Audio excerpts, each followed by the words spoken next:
Hey guys, welcome to Jackson Nutrients. This is Whitney, and I have our good friend Nick Reese with us today. Nick is the head grower for a new brand coming out of Las Vegas called Range. He has been cultivating with Jax for many years now. So today in this interview, we'll dive into his techniques, explore kind of his journey with Jax, and share some tips and tricks with growers to elevate their craft. So let's get into it. We'll learn from one of the best in the business. Hi Nick, how's it going? Good. Thank you, Whitney. Thank you for that kind introduction. Very excited to talk to you today. Nice. So to kind of start everything off, let's just go into your background a little bit. So could you tell us a little bit about how you got started in cannabis cultivation? Yeah, for sure. I'm originally from Utah, grew up in small town, farms, gardens type stuff. Had family that did farming and everything like that. And so I was exposed to a lot of agriculture, but not quite so much cannabis. I did move to Vegas in 2014. And when I got here, I actually started up with a CBD company and started working in a CBD space that was used to help other people with some ailments, kind of when CBD was taking off. It's something that helped me with injuries in the past. And so that kind of, in a lot of ways, kicked off my passion for cannabis was the benefit I was seeing from CBD and from cannabis. And that stirred a strong desire to help people the way that I had been helped with this amazing plant. And that pushed me into wanting to grow it and develop it in a way that is medicinal and that treats the plant with respect and passion. And so I actually cut my teeth in Vegas late 2016 when rec was just being introduced. I got in with a company that was rec, but was originally a medical license in Nevada. So they'd been around a little while. There was only a few allotted licenses in Nevada. And so there wasn't a large selection of facilities to kind of cut your teeth. I was lucky I got in there, but I started at the absolute bottom, scrubbing tables, scrubbing pots. It sounds like a euphemism, but literally there's a coal railroad track that ran right behind us. And it was August, Vegas heat, scrubbing pots, wondering what the hell you were doing. But the passion for this plant always kept me going. It's my true drive. I have a motto that I say the plant provides, and it has done that in my career. I have seen that as long as I put the energy towards this plant and growing it properly and medicinally, that the plant kind of takes care of you. I've had a very expedited career in cannabis from my early beginnings. I am not a legacy grower. I do not. I didn't know anyone coming into the industry. I was raised Mormon. It was actually a pretty hard pull to drift into cannabis with a lot of my family's perspectives on cannabis and things like that. It's changed since, but it was just the desire to do it, and it was quite a fight to cut my teeth and get my way in here. But hard work and dedication will get you really far. And applying yourself and just showing up and doing the work that's needed in the garden is what's given me so many amazing opportunities, and it's changed my life in a lot of ways, not just my health, but also career and passion and drive. So I owe a lot to this plant. That's awesome. It's funny. I have a little bit of a similar story. In about 2018, 2019, I was leaving the food service industry, and the only thing I could really think of that I wanted to do was work in the cannabis industry. So, I started at a local place in Pennsylvania. I was scrubbing tables and, harvesting and doing all the fun stuff. But I mean, Yep. it's funny as you grow in your career that you tend to miss those days a little bit too. Yeah, that's why I have very much focused on keeping that part of my work. Currently I'm director of cultivation for Range, as you said. Previously, I was in a unique position to start up another facility. This was 2021 was kind of the beginning of it when I joined the team through construction and stuff. And it was a real battle, but my position was pretty broad as kind of GM and director, and so it pulled me a lot from the garden. And that was one of the things that I was focusing on in this next position. Is I what I do best is in the garden, and that's where I'm the happiest. That's where I'm the most productive. And so Yep. I still love it. I don't care if I'm director or whatever. You will see me cleaning tables. You will see me doing the legwork because it's what I enjoy. Yeah, It really is that's good. Yeah. I mean, when your passion's behind it, that's always helpful. So. super helpful. All right, so you've worked with a variety of nutrients products over the years. Drew you to using the granular nutrients versus the liquid nutrients, and how do you think that's kind of influenced your growing process? Yeah. So, the trend has seemingly drifted a little bit more to granular nutrients over the past few years that I've seen, and it makes complete sense. I was growing with, salts. I have done organic grows, but primarily I have been a salt grower, in large scale, at large scale. And we did have liquid nutrients coming in, 55-gallon drum. It's heavy. The logistics are very challenging. You're paying for shipping weight that is not necessary, Hmm. and the formulations, it's controlled, but there are still variables that you do not have control of. Of course, nutrient companies are going to probably source their water and all that, but yeah, the granular is great. It allows for better storage, better logistics. I think it's just more economical in kind of a lot of ways. That's probably my biggest factor for, powder or granular over a liquid is truly just the logistics and the cost of that. Those are, I would put, my true main factors, and just the waste, and so that's really where I come to granular and liquid. Is it's just so much more efficient to just come have it come granular. You can stockpile. You're not where we were using liquid before. It's not like we had massive storage, and it required a very dedicated inventory to make sure that we were keeping track of our volume of that liquid, because Hmm. you can't just have a handful of bags stacked up, or you can't have a handful of barrels if you do not have the room. And so it adds more complexity in your inventory processing. For sure. Do you feel like there was kind of a learning curve when you switched over to granular nutrients, or was it pretty Yeah, fluid or lack great thereof? question. I've always used measurements, EC measurement, pH, temp, and I've always grown with using reverse osmosis for our primary water. Hmm. And so, to be honest, I didn't see a lot of challenge in the drift. I will say one caveat is I did not move from liquid nutrient company to their powdered version. I actually, when I went from liquid to a powder, it was a different nutrient provider. And so obviously there's going to be a little learning curve in just establishing a new nutrient provider, be it liquid or granular. But no, to me, it's not, it shouldn't be that big of a change when it comes to what you're actually feeding if you're continuing to monitor and track the numbers you're targeting, Yeah. both ECPH. Yeah, the grow that I worked in, we kind of did a combination of granular and liquid nutrients. So I think that there's always a space for both of them, but like you said, I mean, storing barrels and barrels of that stuff, but it just just doesn't work out that well, and you have to have heated space for that too, because Yep. to worry about them getting frozen and stuff. Whereas when we were getting in the bags of the powdered fertilizer, it just works so much easier Yeah. for us. So I mean, the weight of a 50-gallon barrel of liquid is, I mean, it's drastic, and yeah, shipping's not cheap, and it has not gone down over the past years. So, it's just one of those again. Yeah, it it's just the efficiency of it all, and I don't think that there's real challenges if you have, a team that's been educated and trained and understand, the strategy you're looking for. Powder should not be a challenging switch. okay, cool. So, without giving away any of your secrets, what does your feeding schedule typically look like? Do you incorporate powdered nutrients into that routine, and are there particular factors that you like to keep an eye on? I know you said about temperature, EC, and pH, and those kinds of things. So, Yeah, um, yeah. I follow Jack's 3-2-1 pretty true. I have some variables, but the I don't have a lot of trade secrets, in because I don't think anything's too secret. Even if you know the formula, you've got to put it into action every day for those, the flowering period plus your veg, depending on what you're doing. You've got to stay focused on that plant for 5 to 6 months every day.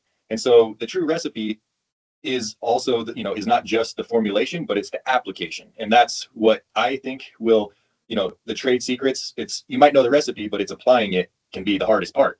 um, mhm. so with my feeding schedule, I am a cocoa based grower. I grow in cocoa, and I actually, before, I was growing in a cocoa peat blend, which I really liked because I was flowering in a 1 gallon pot. So it was quite a unique strategy, and that peat helped us with some of the dryback versus straight cocoa. But for feeding schedule, we start in veg with a medium EC, and I don't really push EC too high. We'll push it up through flower. I have been using that finish, the zero nitrogen Jacks, and Oh, I like to use that as a finish. It's really great. One thing that I do different, I will say this, because I am a salt grower, but I also very much believe in organics and um, natural practices in the garden. So I do not sterilize my substrate with okay. either an oxidizer like xylitol or cleanse, or which hypochlorous acid. And so actually I incorporate beneficial microbes to every feeding with a product called More. It's something I've been using now for going on close to 3 years, and it's fantastic. To me, the synergy of the salt nutrients and the microbial development in the substrate brings kind of the optimal growth that I've seen for my plants. And so when it comes to kind of my secrets, I don't do anything too crazy on the salt side. I actually don't push my EC too high either. But I do like to kind of incorporate natural and organic practices within a salt based large scale facility.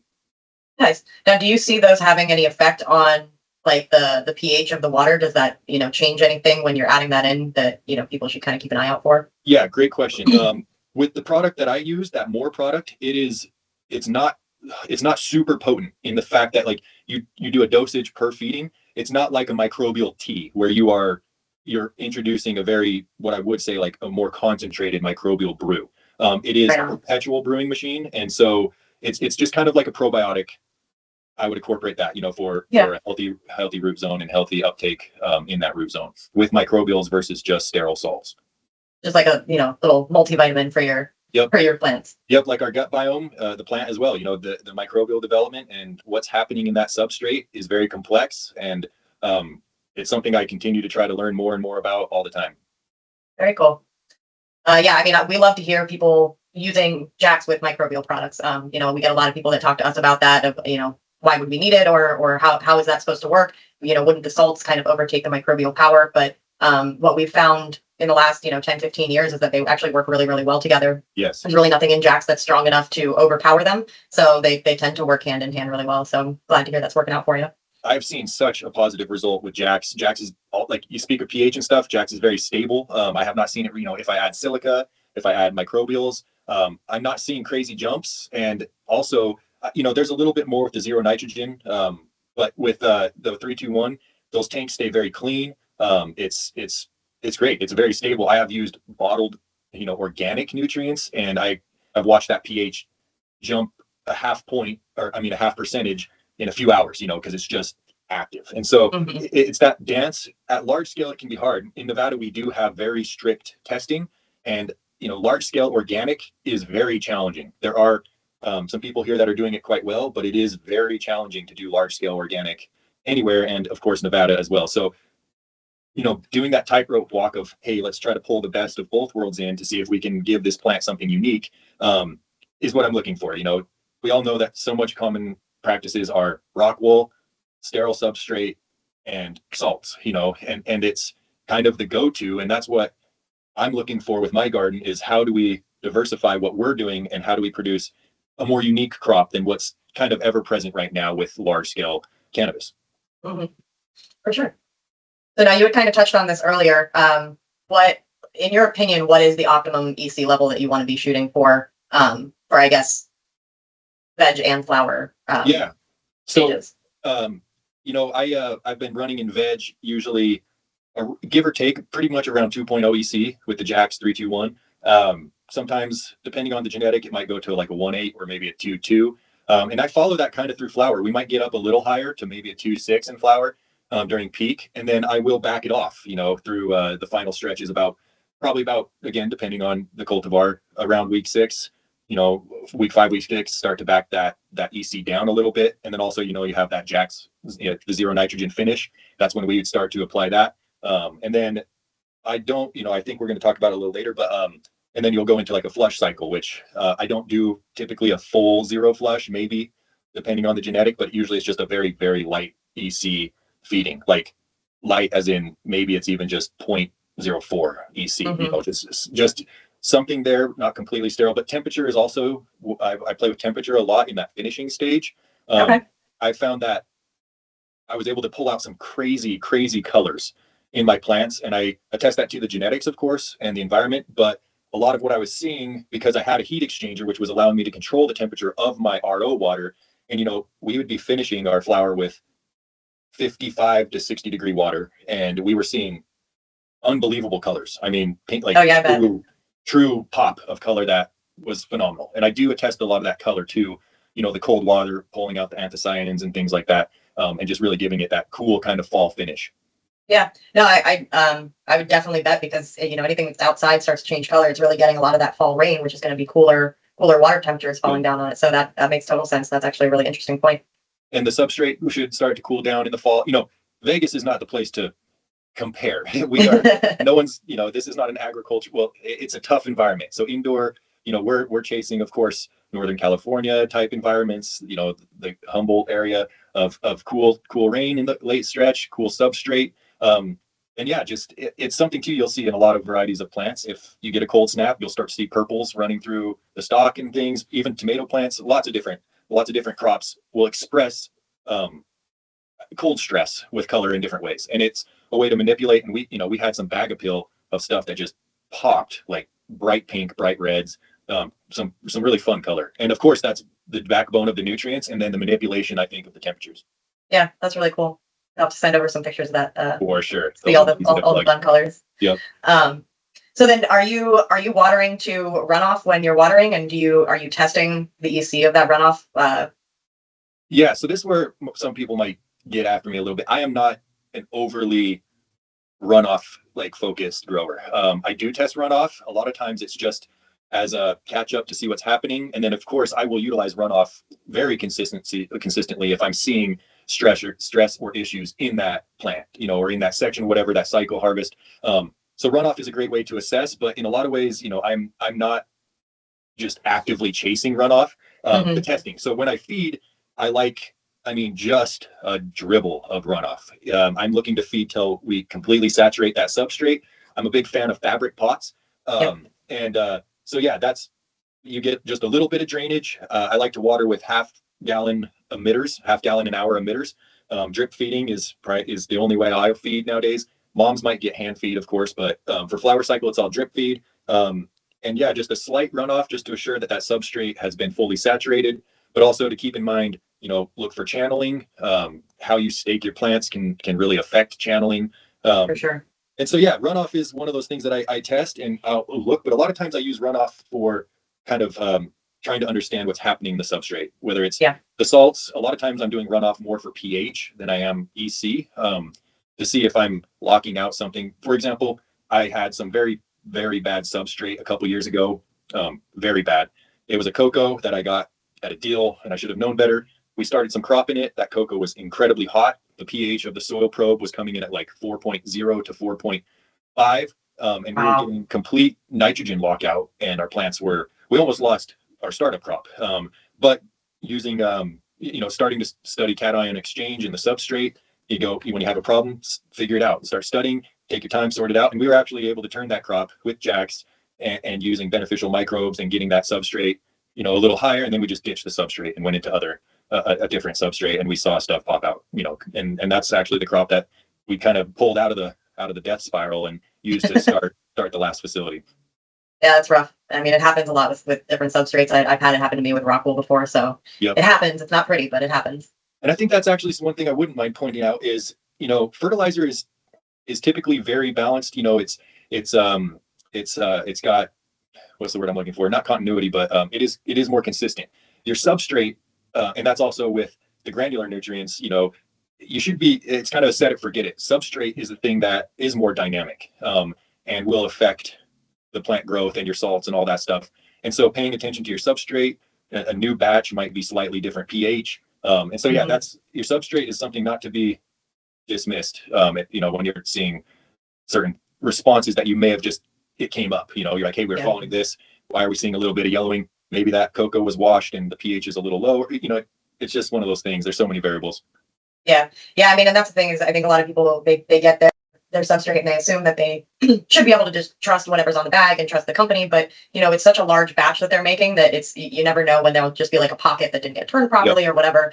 So we always recommend charging with Part B. Kind of wash that substrate out, charge with the Part B. But it's not always necessary, and I know that there are plenty of growers out there that find success without having to do that. So Yeah, that's super interesting. I have actually never done that, but now that you mention it, I'm very eager to play around with that. And yeah, I mean, give me even a new just using project it to play side by with. side of pre-charging and yeah, that's awesome. Yeah. So you had kind of mentioned this earlier, and I wanted to swing back around to it. So different strains have unique needs. I've seen this a lot, even just from indica to sativa. I feel like they grow, in two completely different ways a lot of times. So do you adapt your nutrient program to the different types of plants, or do you kind of adjust your plants to the growing environment? That's a great question, and that's again kind of that challenge of large scale. And at scale, it can be tricky to have all types of different feeding programs for different cultivars. Um, Typically, when I am treating a cultivar for its specific growing environments or growing needs, it is more manipulated within the environment than the feeding. Light intensity, temperature is typically what I'm looking to manipulate more for different genetics than the feed. However, there are certain genetics that you can throw a much heavier EC at, and they Hmm. will eat it up. And then some stuff you will see negative responses from that high of EC. And so that's kind of why, also going back to it, I try to play in kind of an even zone of giving it enough for the ones that can take more and not giving it too much for the ones that don't like it. But you need to learn your genetics, and cultivation is a giant chess game. You have to know, hey, if I do this move now, am I going to be able to protect that move like 5 moves later? Or what am I going to have to deal with if I move this knight now in 5 moves? Is it even Yeah. going to be there, or how am I going to use it for my advantage? And that's one of the things I love about cultivation is it's so dynamic, even though it's technically the same process flipped over and over. You have different genetics, you have different times of the year. And so there's so many variables, just like chess, it's the same game, but the strategy really can differentiate every time. And Hmm. it's what keeps me engaged, and there's not a boring day in the garden because of that. And so, but really when I'm treating for specificity of my genetics, it's typically the environmental factor that I'm putting more energy towards, to be honest, than the nutrient program. Yeah. Yeah, that makes sense. I mean, a lot of what I've seen sensitivity wise with plants tends to be a lot more with light and moisture level Yeah. rather than, the amount of food that they're getting.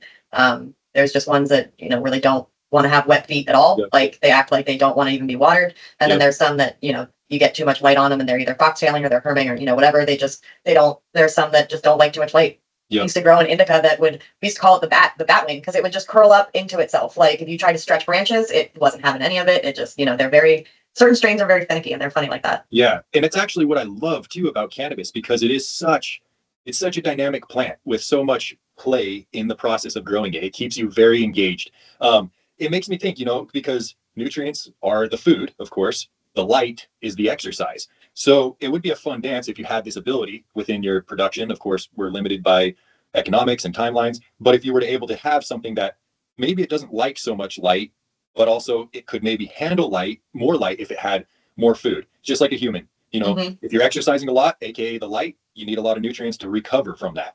And so there's that same diet in a sense with plants. That light's the exercise. If you don't have enough of it and you're giving it too much food, you're going to burn it up, or if you're giving it too little and the light's too much exercise, you're going to weaken it, or you're going to have deficiencies. But yeah, learning your genetics, and also like it's so important, like you said, with your indica.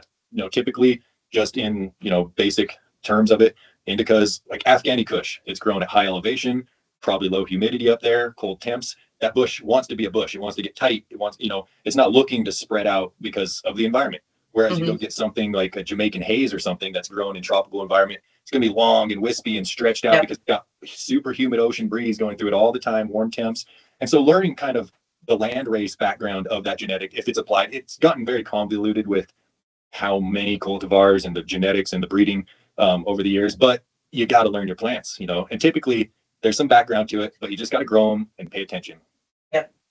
Yeah, I mean, you just got to listen to what your plants are telling you. People ask us all the time, should I flush? Should I use finish for 1 week or 2 weeks? Should I use bloom for 1 week or 2 weeks? And the fortunate slash unfortunate answer to that is that you just got to read your plants. I mean, some strains can take those added formulas for 2 full weeks and they're going to be fine off of it. Another plant is going to be desperate for calcium, so it can only last for 7 days on the finish or the bloom.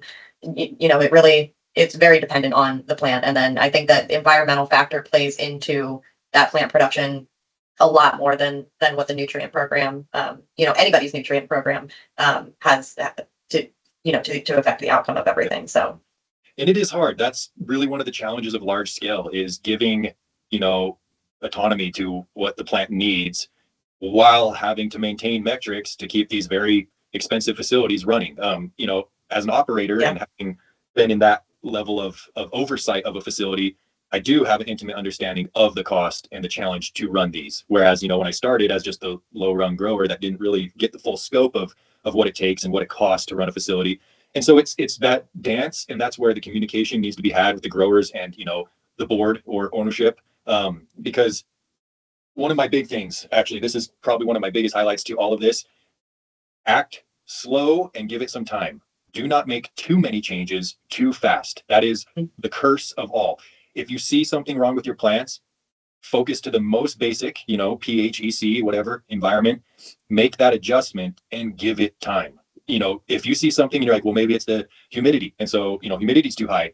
You drop that humidity, those plants are drinking more. If you add a different, don't overdo it. Like, if you're trying to investigate or, solve a problem, you won't know the answer if you put 6 things on it and it worked. Which one worked? Yep, And exactly, also those exactly. 6 items could be very costly. And so you have to make sure you're taking into consideration what's this going to cost versus what I will gain out of it. And that's one other thing about genetics too, is not all genetics are great for, large scale. And that's where growers can sometimes be a little bit emotional because they have a connection with a certain cultivar. Yep. And I've been that way too. It's very hard for me to get rid of plants because I love them all. And I think there's a chase to be had for everything. But the time and place is the defining factor. And if you're having a problem that's going to, you're seeing just a plant that is a challenge for whatever aspect, there's so many different cultivars out there. Yep. Cut your losses, find something new. There's only so much worth to just try to make something work when there's so much variety out there. I mean, I couldn't agree with that more. I think that, I've only worked in large scale cannabis production. I've maybe grown a plant here or there at home. But it really, in that large scale production, I mean, when you're trying to push stuff out the door, you need to know that it's going to work for you. And if it doesn't mesh with the program that you have set up, you can have small adjustments in your light and your environment, humidity levels, all that stuff. But, if you really have a strain that just doesn't want to clone, it herms out every time that, the lights hit a certain level, or it's not producing, the amount of weight that you need it to be. I know that back in the day when I was growing, they got rid of one of the CBD heavy strains. And I was just like, but that's our medication. That's what I was very, very emotionally attached to. But, from a business perspective, I also understand that it wasn't worth using the space that we had to grow that specific strain, that there were other strains that were going to help us out a lot more. So, you can't take it personally. Yeah, it's a real challenge, but also, you've got to pick your fights. Like, you brought up a CBD strain, and I also, we did a pheno hunt of a Sensi CBD from Sensi Seeds in the UK, and we found an amazing, like, 1-to-1 CBD. And luckily at that time, people wanted true quality CBD flower, or like a 1-to-1. And so the market actually was starting to demand it more because no one else was doing it. And so it's also, the strategy of like, hey, it's still medicine. People, like, it's constant navigation, and like, what's worth it? What's the stress? What's the value of that end product? And so, yeah, it really is. Again, go back to that chess match, and you've got to think about how it's going to finish with every move you do throughout the process. It's funny. So side note for that, I kept going into different dispensaries and asking people, I want a good 1-to-1 strain. Do you guys have any good 1-to-1? I kept getting no. And, every once in a while I'd see, one of the tsunami strains kind of floating around, and they're good. But eventually one day someone said to me, they're like, why don't you just go buy CBD flower and mix your flower half and half? And I was like, I don't know why I never thought of it, but that's been kind of my solution for that. I mean, it doesn't thrill me to mix 2 different strains together like that, but it's hard to find really truly good 1-to-1. So it was just one of those light bulb moments where I was like, I don't know. And one thing that over the past few years I've tried to push to board or investors or ownership is, stuff sometimes takes a minute, and it's still medicine. And if you grow medicinal quality versus focusing on rec quality, you get rec quality, you may very likely have a disappointed medical patient. If everything's medical quality, you're not going to have a disappointed rec patient. Right. They're going to be thrilled to have medical quality, gassy, terpy, good THC, but also full spectrum stuff. And that's where, it just depends on your dynamic with your situation. With everything's different. Like, there's no cookie cutter form for anything. If someone were to take my exact process, even the exact process I did at my previous facility, it's not a plug and play at this other spot, not even close, Right. because it's a different team, it's a different facility, it's a different, equipment, it's a different ownership, like, again, the variables with all of this. And that's also why I've never been secretive about my process. For one, I don't think it's a secret to grow cannabis.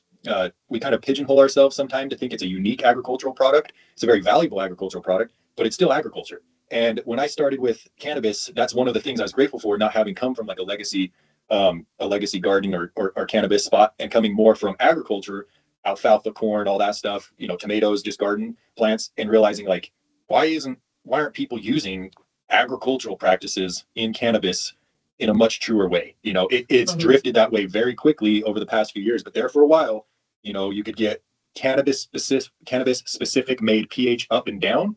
That was 10x what you could make it yourself for, if you knew what you were doing. And you can go to a general ag store and get yourself silica. And, there's so many ways that you can do it if you know about agriculture. And that was one of the things I always wanted to incorporate is, hey, we've been growing mass plants for a long time. Cannabis is a little different, but also it's kind of not. We should definitely borrow practices. Yeah. Yeah. I mean, we're not reinventing the wheel over here. Yeah. No. Still growing. As much as us growers like to think that we are, we're not. Yeah. Well, it's funny. You and I have talked about this before, as far as like keeping practices a secret and everything. I told you, I said, well, I know exactly how to get in the best shape of my life. I know exactly what diet I should eat. I know how I should sleep. I know that I should read or, meditate for, an hour a day. But do I do all of those things? No, because I'm not as committed as, these bodybuilding influencers and people that have dedicated their lives to really, sculpting the best body that they can and being the healthiest person that they can be. It takes a lot of effort. And, I know the equation to make that happen, but am I going to do that? No, probably not, because I'm not willing to put in the same work that, some other person has been willing to do. So I feel like it's the same way with, you guys growing. It's like, dude, I can tell you step by step every single thing that I'm doing to, to get this grow up and running and to get these really, beastly colas going on. But are you willing to spend the long hours and, the days and nights and setting up these irrigation hoses and, setting up these multiple level pip racks and all this stuff. So, it's just, I think with cannabis, it's really just about people's dedication level. All that information is out there for people to find on how to grow. There's a million grow Bibles out there and a million podcasts you can listen to. And, but at the end of the day, if you're not willing to put in the same amount of detail oriented tasks and, refining everything and really, staying committed to the consistency of it, then, you're not going to get the same results. It's such an awesome analogy. And I remember our last conversation, you bringing that up and just nail on the head, like seriously, so perfect. In the same way too, it's that argument, about legalizing and home grows. And it's like tomatoes, I think it's Ed Rosenthal that made that comparison of like, you can grow tomatoes at your house, but you go to the grocery store and there's 40 varieties of tomatoes, be it fresh varieties, canned, all, I was gonna say, yeah, I'm still gonna buy the pizza sauce in a jar. I mean, I have my own tomatoes. I may buy fresh tomatoes now and then, but like I'm still gonna buy tomato products that have been packaged. And it's funny, I've made that argument before too, because I've lived in a lot of different states that have had that up for discussion. Mm-hmm. And I think the government thinks that they're gonna lose out on some kind of taxation if people are growing from home. But realistically, it's like you can brew your own beer in your house. So, but no, not everybody's doing it because it's a massive undertaking. Yeah. I mean, there might even be an argument to say that the home grower actually would provide more tax revenue in just the general purchasing of course, right. Not cannabis, incredible, high recreational cannabis tax, but also if they're a home grower, they're paying, if they're a home grower, they're likely medical and they will have the medical tax exemption in Nevada. I'm not sure about other states. And so they're just paying normal sales tax more or less. And if you have them buying equipment from local grow stores who are paying taxes and, mm-hmm. There might be a defense to say that actually a home grower could be supporting, that state's taxes more than someone that, unless they're a serious consumer, and two, even home grows, you're not chopping plants every day. Like, unless you're really strategized and you delineate your yield out throughout till your next yield, like, so you just have autos, like, sequentially. Yep. One thing that I do want to hit on, actually, how we're kind of talking about this a little bit on secrets and practices and things like that I think I always like to scream from the rooftops is it's a team effort. My friend. Like, it's a team effort at the scale of these facilities. And I think that is one of the most defining factors to a company's success and quality is what is the dynamic of that team? Is it a team? For one, do they even have unity? Do they all feel like they're part of a team? Do they have a leader, not a boss? Are they mm-hmm. intrinsically motivated because of the culture you build in your brand, in your facility, that they want to participate because the team is something they believe in, because they're treated well, they're invested in. They're not just a byproduct of it that no one gets to know and they're replaceable. Turnover is an incredible challenge in cultivation. Yeah. It can be absolutely crippling. And I will stand by 100% that even me, if I'm a great grower, I can only do so much. I rely exponentially on my team for us to accomplish what we need to accomplish at the scale we're going for and the quality we want to hit at that scale. And again, it's just something that I've seen over and over and over again, where either there's not a good team or there is a good team, but they're not supported and there's no longevity in them being committed. And so my goal always as, in a leadership position is to invest in every person of my team because we all have to be dedicated. You have to have the more eyes you have on the garden, the more people doing dedicated cleaning, dedicated work, the more success you'll have. But it's from the top down. If you don't treat them right, if you don't, care about them, you'll get what you put in with people 100%. Yeah. And you need people as much as you want to automate these grows. It's farming. And I truly believe there are certain ways to make it more efficient, but hands down, you've got to have the people and you have to have the passion for the plant. Yeah. Yeah, I had a grower that basically told me, he said, we'll never get away from hands-on plants. Like, no matter how automated we try to get, and we can, add in all these things that make it easier and make it, a little bit more efficient and everything. But at the end of the day, you're just never going to have a machine that's going to read, the dryness of those bricks properly. It's, the weight of the fabric pots, when you're watering and everything, because a machine isn't going to recognize those dry spots through there and everything. So at the end of the day, you're always going to need hands-on plants. And you're right. I mean, the team that builds together those cultivation houses. I mean, it's really something incredible to see. It's a space where I very rarely hear someone say that's not my job. To me, the people that work in these grow houses are very, very team oriented. And if they're not, they work their way out, because it really has to be, because there's so many different aspects. I mean, you've got, I don't know how your grow is set up, but you've got people in the mom and clone room, you've got people in veg, you've got people in flower, and then you've got, your shuck and buck team, you've got your QA team, just everything. And there's so many people that need to work together to make sure that you guys are staying legal, to make sure your customers are safe, to make sure that the employees are safe, and to make sure that everybody's still, enjoying themselves, at least to a certain extent. I mean, work is work, but you can still enjoy it. 100%. This is the best job. I love it, and I get so excited about it. It's still one of those things. I can't tell you how many times I've stepped into a full flowering room. It still gets me excited. I'll open a door and see a late flower cycle, and I'm pumped. Like it's the best. Right now, I'm in this interim phase of construction, completing the next site, and I'm not growing right now. I have my home grows that we're maintaining our genetics to bring in and stuff, but we're not doing our normal thing. And I'm a little lost without plants. Like it really is itching to get back in those grow rooms. Yeah. And it's not for everyone. Cultivation it's not for everyone. We are kind of a different group of people who I've always worked with. We have pretty different backgrounds, but the ones that I've tried to bring with me and tried to develop with as a team are the ones that are here because the plant means everything to them, and they're willing to put the fight it takes to do it right. The last thing about that is very infrequently do you get convenience and quality in one, and that's where automation, things like that, it's convenient. Rushing the drying period, rushing the flowering cycle is convenient, but are you going to get the quality? It's usually a toss up, convenience or quality. Yeah, for sure. Well, good. Awesome. I love all of that. I think that that's really, really helpful. So my original wrap up question was to flush or not to flush, but you kind of already stepped into that one. So I've done both. I've done full flushes of just, RO flush at the end. I've done both kind of in like where we've done a light feed around, the last 10, I don't know what I'm trying to say. So we'll do a light flush and then we'll do like a full flush the last week or something. But it's one of those things, like you said, there's a lot of discussion around it. I like more with playing with my temps during that flush than my nutrients, to be honest. But I do think there's a lot to be said about, in nature, it just doesn't flush the same way that we would flush it, So it's one of those questions that a lot of people do have a lot of opinions on. Yeah, I think it's cool to hear everybody's different side of it. There's some people that are so passionate about it, and I'm just like, I can take it or leave it. I mean, I actually like your theory on it, where it's like I'll feed, but just at a very low EC, because at least then it's getting something, and you're not reversing any of those. You're not putting RO on it that's actually going to pull anything out of it, rather than putting something into it. So at least kind of filling out those empty spaces in that water with some molecules that will actually go into the plant rather than pulling from it. But I think you're so close to the end, and those plants are so big that it's up to you. I don't think you're gonna hurt it either way, but you could see a quality difference or terpene difference with one or the other. Well, it's one of those things that it comes back to. There's just so many variables. There's no like a cookie cutter approach to this. Like, hey, flush. All right, well, are you flushing a 5-gallon straight cocoa? Are you flushing a 5-gallon of cocoa peat? Are you flushing like a 6x6 rock wool?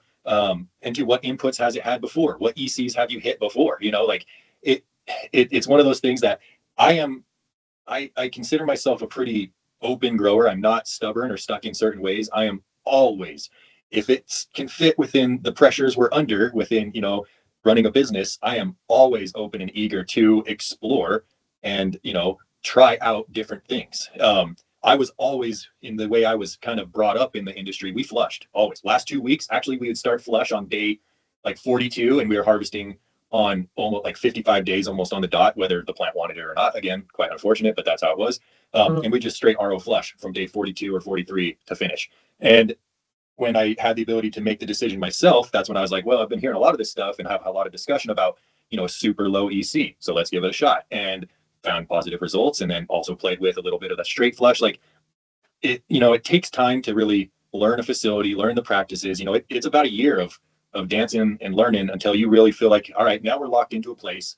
Now let's get things rolling. We can introduce a few other strategies and keep developing it. But it's a marathon, with these things. Yeah, for sure.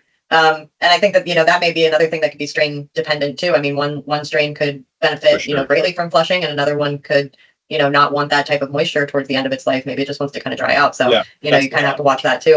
And so, I mean, I think you could probably agree with this. One of the biggest takeaways from this conversation is to keep notes. And, like you said, you go through and you take pictures and videos, and really keep a log or keep a diary of what you're growing, what you're doing to it, and if you're seeing any like crazy changes. So, if you do have something that started herming out, what were the factors that went into that, so that you can look back on that and, maybe this time you don't figure it out, but maybe you have, a similar style strain, or you have the exact same strain that does the same thing the next time around. So you'll kind of know how to adjust with that. And that, I think that the best way to get to know your plants is to really have a good way of documenting, the things that you're seeing with your grow. So glad you mentioned that, because it's really like it's when you're trying to understand a facility, some plants, genetics, whatever, you have to track what you're doing. It's honestly, I'd put like, don't move too fast, like we talked about, doing too many things too soon, and monitor and track what you're doing. Nowadays, there's so many things with the technology in these facilities. There's a lot of platforms that will just collect the data for you. One of the ones that we'll be working with very closely, and I'm excited because I have worked with them in the past, was GrowLink. And so very excited to work with GrowLink. And two, just getting like work. It's a collaborative effort. Cannabis is, it's with the black market space. It's understanding that it's kind of been a trap mindset that let's not share too much. And also taking notes was not really a smart thing. If you were able to get, True. if someone came looking, you don't want notebooks of all your steps. That was not a great thing to have laying around the house, And so now it's also can be a little bit of a learning curve for someone maybe from more of a traditional space to want to track everything. But yeah, I've been fortunate to have some, software that tracks things, but it's still, I've always created a cultivar spreadsheet where I put all our genetics out, and I will have all these different columns of how it clones, how well it tops, like, hey, is this the traditional, like, oh, short bushy, this, that, but also I like to go into like, what's the light like what kind of light it likes, just other things that we're seeing. Were we seeing like any mutation? Were we seeing any herming? Were we foxtailing? What's the nose on it? What's the testing like? You got to I know that at one point, I had a strain I was working with that every time you went to defoliate it, like you would pull the leaf, and like most strains, you yank on it and it snaps right off. There was one strain that just wanted to strip every single time, and I was just 100%. Like, okay, we're going at it with scissors, because I can't keep stripping all the flesh off of these stalks right now. So. And that's what I've seen so many times too, is we call them runners or stringers, and like, and again, that comes back to the team. If you have a team that's not invested in the plant and in the team, you're going to get a grower in there who doesn't feel respected, who doesn't feel like they're, and they're going to not give a shit. They're just going to grab those and strip them and just be like, well, so be it. Like, it's not my fault. That's the plant's fault. Yep, exactly. And that's, I mean, to me, success is such a dynamic approach in these facilities. It's not just quality flowers. Quality flowers only happen by a quality team, and a quality team can only happen by quality support and leadership. And I'm mad ADHD, and this job is perfect for me because it's so dynamic and it's never ever boring. There's either you're dealing with the plants or the people, and it's always something. I was saying, you think it's the same thing over and over again, because on paper it kind of is, but every day is always a little bit different. There's always something going on, and it's just it's enough change that it's really fun. So I'm really glad you get to do that. I'm glad that you guys are on your way moving with this new facility. I'm very eagerly awaiting seeing some new pictures and videos to come out of there, and see what you guys are working with now that you've got your new gig going on. So super excited too, and to get Jax in there. One of the things with Jax, and my absolute intention of continuing on with Jax is that in a new facility, I'm not looking to bring in all these different variables. Jax is something that I've tried now, and I trust and I respect. And also your team. Again, speaking of teams, like the Jax team has always been great. I've enjoyed working with you guys all so much, from way back when Cody was there, and also Carrie. I found Jax through the Kiss Organic podcast in like 2018, and I still listen to that podcast, just dedicated. And when Carrie came on, here I was a salt grower wishing I could be organic. And it just, the way she talked about how you all source everything, the background in agriculture, there's that again. You're not a cannabis fertilizer company, you're an agricultural fertilizer company who has a cannabis line. And that's huge. You're not new to the space of understanding plants and all that. And so Jax it's been really great. And it's been, I've been very pleased with using it and absolutely intend to continue. There might be those times where we do some trials because it's always good to explore. But yeah, I do. I stand by Jax and have been very, very pleased with the product. Well, we appreciate that. We appreciate you and your team so much. I mean, we've kind of had a pretty tight knit relationship with you for a couple of years now. And, I'm really happy that you are growing in your career and, really taking some very serious steps. And we're really, really happy to be with you along the way on all of that. We just really appreciate you and your entire team for what they do. So, and thank you for your kind words about Jax. I think, it's a great company and I love this job and, even I moved away from Pennsylvania and I still wouldn't let them get rid of me. So they're stuck with me.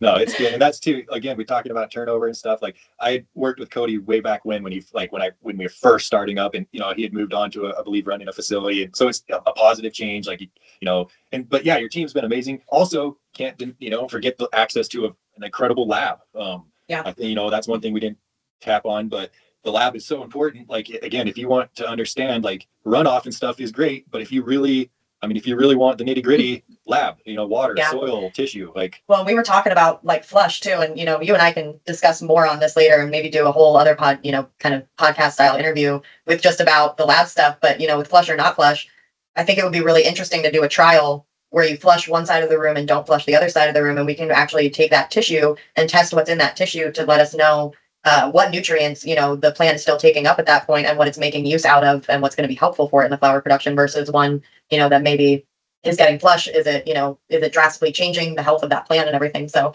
yeah, I think you and I have some trials to discuss because I think it would be really fun to kind of play around with some different stuff and use the lab to do some of that testing and see, just some differences in different tactics. So that's really cool. I think so too. And to be honest, this facility is more conducive to that type of thing. The last spot with those boxes, like just chasing the boxes alone was like, we want to try to do this and that, but like it was a full effort of just keeping those damn boxes working. Well, and that's that's an inconsistency versus what most people are growing in. So, to say, if we were going to run any trials using grow boxes, that information would be specific to plants in grow boxes. Then I don't feel like it would be sufficient to kind of bridge that gap into the larger cultivation side. And even if it was, I think a lot of people would have hesitancy believing it because they're like, well, you're again flowering in a 1 gallon pot. We had 38 inches to work with. I think it would work well for talking to like home growers with grow tents and like in their homes and stuff. I think that kind of information would do really well. But yeah. But we were still seeing an average of like 900 gram wet yields or greater. Like we were getting like one of that Sensi CBD in a 1 gallon pot at like 62 days flower. We brought one down that was like 1,400 grams wet. And we were hitting over 15% yield because of our inner canopy lights and stuff. We didn't have that B grade. So it's always, but again, nowhere's perfect. There's pros and cons to everything. This facility that we're at, it's pretty good setup. But of course, there's always going to be challenges to it. So but I'm sure you'll run into plenty and you can tell us all about it then. Yeah, we'll just keep hacking through them. Of course, just swatting down little things that come through your day. Yep.